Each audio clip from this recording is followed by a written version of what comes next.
Mezi bosenskými muslimy sílí hnutí, jehož příznivci by chtěli vrátit život do podoby, v jaké se žilo za dob proroka Mohameda.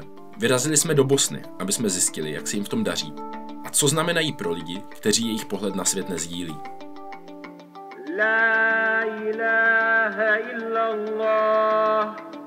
Do Bosny jsme se poprvé vydali loni v létě, když prezident Zeman řekl, že novou základnou islámského státu v Evropě může být Bosna.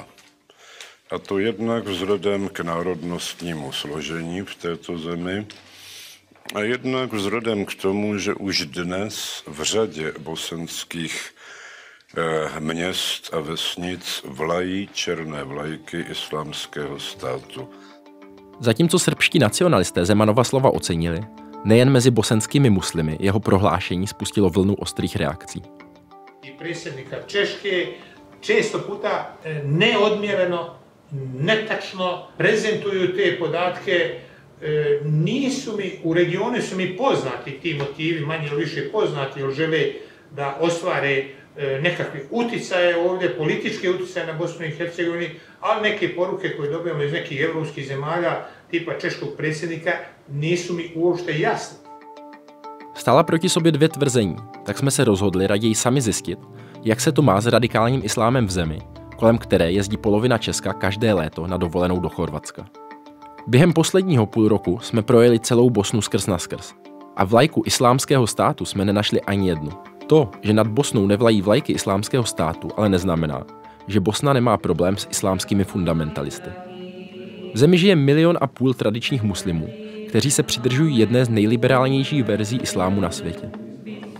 Vedle nich tu ale existuje zhruba 20 komunit, které odmítly autoritu umírněného bosenského islámského společenství a přidržují se ultrakonzervativního výkladu víry.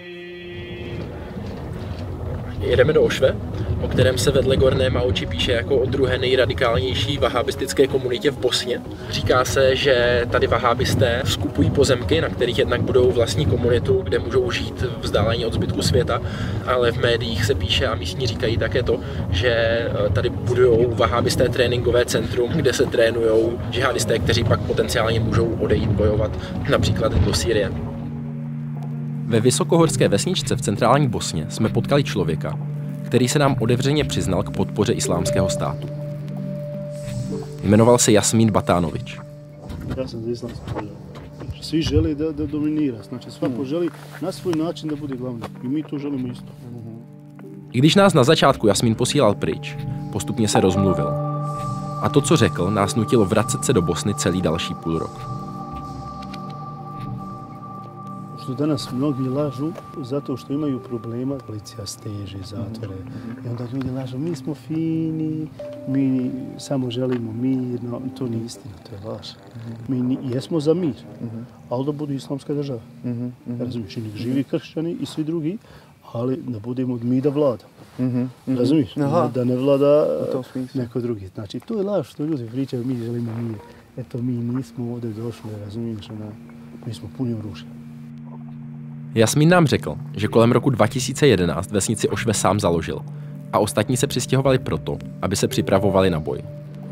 Že vesnici založil nám ale řekl i současný představitel komunity a hlasitý odpůrce radikalismu, Izet Hadžić. Hadžić se nám zároveň pokusil vysvětlit, jak vnímají ve vesnici Jasmína. Kad govorite o Jasmín Batanović ima djela koja su jasno osuđena od strane države, dobio 2 godine uslovno, zatim djela koja je ovo sudski zakon okarakterisao i kaznio ga za to. I za sebe ima djela koja zaista upućuju da on mentalno nije zdrav. V Ošve se ukazuje, jak se dříve poměrně jednolitá radikální část fundamentalistické scény koncem roku 2013 rozdělila a objevily se 2 nesmiřitelné frakce. Na jedné straně byli ti, kteří mají blízko k Nusretu Imámovičovi, dlouholetému představiteli bosenských fundamentalistů a pozdějšímu veliteli fronty Al-Nusra, syrské větve Al-Kaidy. Na druhé straně byli obdivovatelé hlavního balkánského verbíře pro islámský stát, Bilala Bosniče. Sa Bosničem imam loša iskustva, izuzetno loša. Ja sam otišao kući jer on je bio za islamsku državu, dan danas je. On je nažalost meni zaprijetio. Što je baš napao? Zaprijetio. Samo rekao da ako ostane novih stavova, da bi mogla glava da mi ode. To je Amerika. Face to face. Lidé žijící v okolí vesnice nám říkali, že zhruba od roku 2016 je v Ošve klid. Několik radikálů odešlo do Sýrie a poté, co Islámský stát ztratil po své vojenské porážce popularitu, tu zvítězilo umírněné křídlo fundamentalistů, kteří odsuzují jak Islámský stát, tak používání násilí jako prostředku k dosažení svých cílů. Po rozhovoru s několika lidmi v Ošve to vypadalo, že opravdoví radikálové ochotní použít násilí k prosazení svého vidění světa představují extrém i uvnitř fundamentalistických komunit. Abychom se o stavu radikální islamistické scény dozvěděli víc, vyrazili jsme do Vídně. Rüdiger Lolker je vedoucí katedry orientalistiky na Vídeňské univerzitě. Na té vede i výzkumný tým, který zkoumá komunikaci islámských radikálů na sociálních platformách. On sám tráví každé ráno 2 hodiny na sítích tím, že pročítá přes 300 vláken více či méně radikálních fundamentalistů v arabštině, ruštině, angličtině a němčině. About militants going to Bosnia to the villages, so not for doing farm work. That was not the real jihadi work they intended to do, but I've heard about some of them going down to Bosnia, and then some going to the Arab world, some going to Egypt, interestingly, trying, but the present situation as it is, trying to join people like Husseini close to ISIS, and some of them are evidently thinking about via Egypt going to Libya. It's a regrouping that's happening. Bosenský radikální islám není podle Lolkera něco specifického pro jednu zemi. Jde o součást globálního hnutí, které se snaží o obrodu islámu a o jeho návrat ke kořenům. Stejně jako u každého jiného hnutí jde o volnou koalici lidí a organizací, které mají sice podobný cíl, ale mohou se zásadně rozcházet v názoru na to, jaké prostředky je na cestě k tomuto cíli možné použít. So we don't have an isolated group of jihadis, but it's part of the larger global milieu of interconnected ideas and movements. Lolker vyprávěl o tom, že lidé napojení na Islámský stát se po ztrátě území v Sýrii a Iráku snaží najít nová bojiště, kam by se ozbrojený boj o novou definici islámu mohl přesunout. Bosenští radikálové se snaží vykreslit právě jejich zemi jako nejlepší místo pro tento cíl. In the IS sphere, you do have these people thinking about possible theaters, new theaters of war. And that's where I'm afraid I'm less optimistic than the Bosnian authorities. Fundamentalistický islám se v Bosně objevil začátkem 90. let, když zdejším muslimům přišli na pomoc v občanské válce lidé napojení na nově vznikající Al-Kaidu. Kromě zkušeností z nedávné války v Afghánistánu sebou bojovníci přinesli i ultraortodoxní výklad islámu.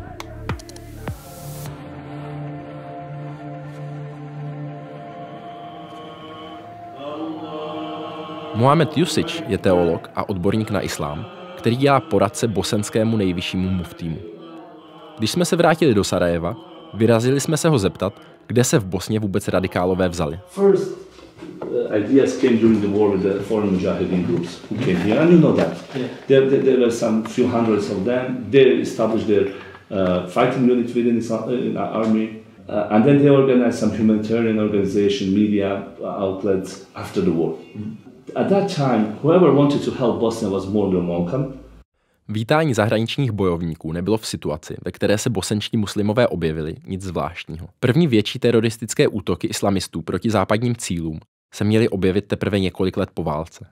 Do 11. září, které naplánovali a provedli členové Al-Kaidy, kteří se účastnili i války v Bosně, zbývalo ještě 6 let. That was before 9/11. Most of the people here, to be honest, could not believe that there are people who are willing to kill in the name of God. After 9/11, it was more clear for everybody that we globally have a problem. Thank you so much. Podle Daytonských dohod, které ukončily občanskou válku, museli zahraniční bojovníci odejít ze země. Několik z nich v Bosně z různých důvodů zůstalo a pokračovali v zakládání vlastních komunit a šíření ultraortodoxního pohledu na islám.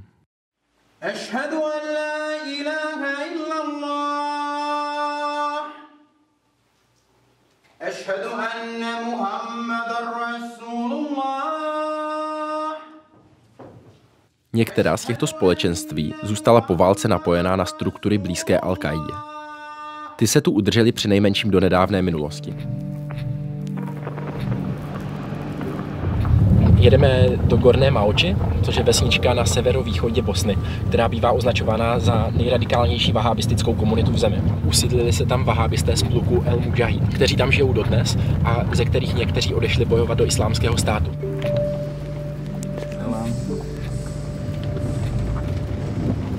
Když jsme do vesnice přijeli poprvé, místní nám dávali jasně najevo, že jako novináři nejsme vítáni. Jo, tak tam můžeme zajít k té škole a zeptat se děcek, jestli tam mají nějakého učitele nebo nějakou učitelku. Po druhé nám učitelé ze školy v dolní části vesnice říkali, ať se rychle otočíme a jedeme pryč, než se nám něco stane.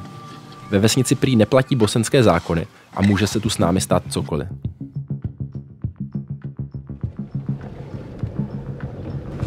Zdravo, jel prema džami, idemo dobro. Samo pravo prema džami, super, hvala.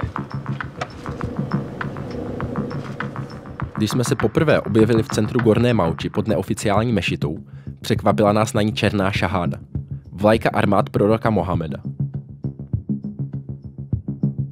Jde o symbol, který v 90. letech začala používat Al-Kaida a od ní jej přebrali další radikální islamistické frakce.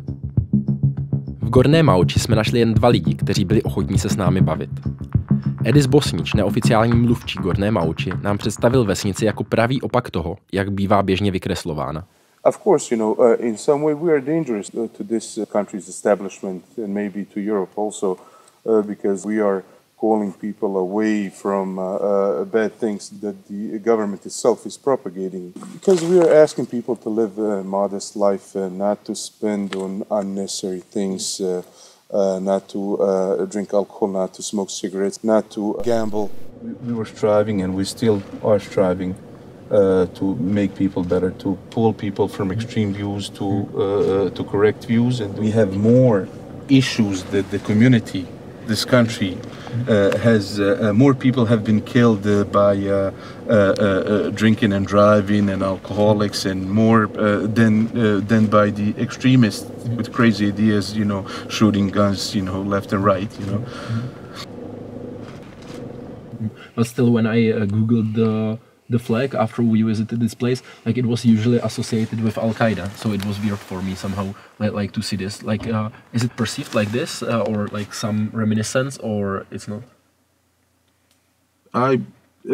A lot of people, Muslims, they don't even know what this. I heard about Bin Laden on media, and I was Muslim at the time. I didn't know who he was.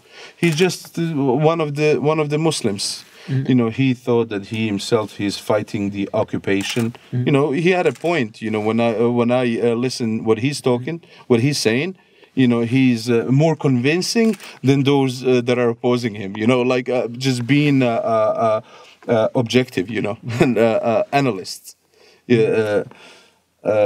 So he didn't want his country to be like you probably had movements in Czechoslovakia that they didn't want to be ruled by the Soviet Union, that they wanted freedom. Same with Saudi Arabia being occupied, basically, that their country's policies being written in Washington, and the basis of stationed, 100,000 American soldiers being stationed there, and he wanted his country free, Když jsme další den pokračovali v rozhovoru, ukázalo se, že i když se v Gorné Maoči hlavy neřežou, představa ideálního světa se tu poměrně výrazně liší od té naší. This is also one of my specialties. In the free time when I'm not doing other stuff, I work in the woods. And also, we disagree with democracy also, because letting people choose, sometimes can be disastrous, like what happened to Hitler, and what we passed through here in Bosnia is that the whole parliament, they have... Like what is the system which you would prefer, if not democracy? Islamic system I would prefer, but real Islamic system, not something that is being propagated by certain organizations. For example, in Islam, a non-Muslim living in an Islamic country, he's not obligated even to go to army, because to military. Reason being is that he's not even obligated to fight for the ideology that he doesn't believe in. You know, he just pays certain protection tax that is much lower than the taxing that all of us pay. So, Thank you very much. all right. Yeah. So you guys take care. It was nice meeting you. It was nice to meet you as well. Yeah. Nusret Imámovič, který vedl tuto komunitu až do roku 2013, byl jedním ze dvou hlavních představitelů radikálního islámu v Bosně. Imámovič je v Bosně považován za hlavní spojku mezi bosenskými radikály a strukturami blízkými Al-Kaidě. Spojkou s islámským státem byl zase Bilal Bosnič, který je od roku 2015 ve vězení za verbování mladých lidí pro boj v Sýrii a Iráku.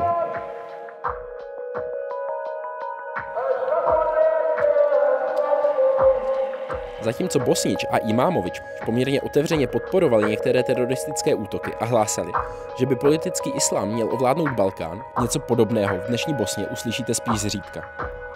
Po policejní akci v Gorné Mauči a uvěznění Bilala Bosniče si totiž bosenská radikální komunita uvědomila, že na konfrontaci se státem a s mezinárodním společenstvím nemá dostatek sil a změnila strategii.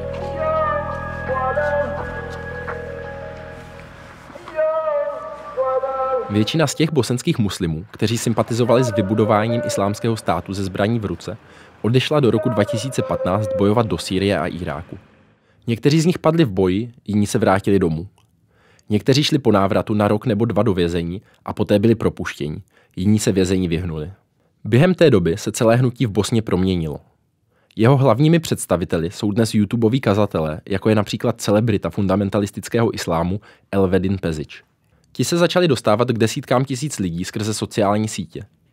Na rozdíl od předchozí generace už nešlo o hlasatele chalífátu na Balkáně, ale o charizmatické propagátory života podle pravidel Koránu. Vrijeme je glavni ključ uspjeha svakog čovjeka. Omladino moja, ovi stari, ajde njima se više ne obraćamo. Ne može se uspjeti provodeći vrijeme danas 10 sata na internetu. Šta god u životu da hoćeš, vallahi šta god da hoćeš. Skrze lidi, jako je Pezic, dnes salafismus bojuje o to, aby se dostal do hlavního proudu bosenského islámu a vybudoval pro ultraortodoxní islám silnou pozici uvnitř bosenského islámského společenství. Radikálové volající po ozbrojené islamistické revoluci jsou v dnešní Bosně na úplném okraji společnosti nebo ve vězeních. Stejně jako jinde v Evropě, i mezi bosenskými muslimy dnes sílí volání po návratu k jakési utopické společnosti minulosti. V té existuje jen jeden správný pohled na svět a víra ve správného Boha je důležitější než cokoliv jiného. Now the problem of terrorism and radicalism is a serious issue. For us, the rise of far right is also the same. Because if you push the whole Muslim population with the margins of the society, then you are pushing them in the hands of the radicals. If you don't see that as a problem, we don't see it. But I think that this is our common problem. This is our common problem. Be it if you are European Muslims, atheists, I don't know the Czech Republic, you have the highest level of atheists. It's strange that you will have such anti-Muslim rhetoric in, I don't know, Poland or even other country, but you hardly have any Muslims there. The fact is that we have a problem with the individuals who are radicalized, and we shouldn't lean to them and get into their trap. Allah